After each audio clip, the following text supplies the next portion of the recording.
आज बताइए क्या मामला आज का। आज यहाँ हम डीसी साहब के जो है समाधान शिविर है पानीपत का, उसमें आए थे और हमने यहाँ पर ह्यूमन वेलफेयर पीड़ित सोसाइटी हरियाणा की तरफ से आज हमने यहाँ पर मांग पत्र दिया है अपना। और हमने जो मांग करी थी तो उसमें यहाँ पर डीएसपी हेडक्वार्टर श्रीमान सतीश वत्स जिससे हमारी बातचीत हुई, चर्चा हुई और हमारी ये मांग थी कि जो ये घोटाला है ये हरियाणा सहित कई राज्यों के अंदर हुआ है और हरियाणा के अंदर भी पूरे कई जिलों के अंदर ये एफआईआर भी दर्ज हुई है इस सोसाइटी के खिलाफ, ह्यूमन सोसाइटी के खिलाफ। लेकिन दिक्कत कहाँ आ रही है कि जो इसमें जो छोटे लेवल के कर्मचारी थे, जो एजेंट थे, जो इनके जो सुविधा केंद्र हैं उनके प्रभारी हैं, प्रबंधक हैं, उनको अरेस्ट किया जा रहा है। तो मामला हमने बताया कि भाई इससे समस्या हल नहीं होएगी, आपने अरेस्ट करना है तो बड़े लोगों को करिए। समीर अग्रवाल जैसे लोगों को या विजेंद्र रोहल को जो अरेस्ट किया है वो बिल्कुल ठीक किया है।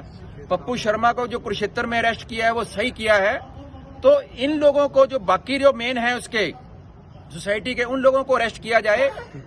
तो डीएसपी साहब ने हमें आश्वासन दिया कि और ये भी कहा कि आपकी बात ठीक है कि उन्होंने कहा कि हम विजेंद्र रोहल से नीचे के किसी भी जो इस सोसाइटी से जुड़ा हुआ एजेंट है या जो सुविधा केंद्र प्रबंधक है उसको अरेस्ट नहीं करेंगे।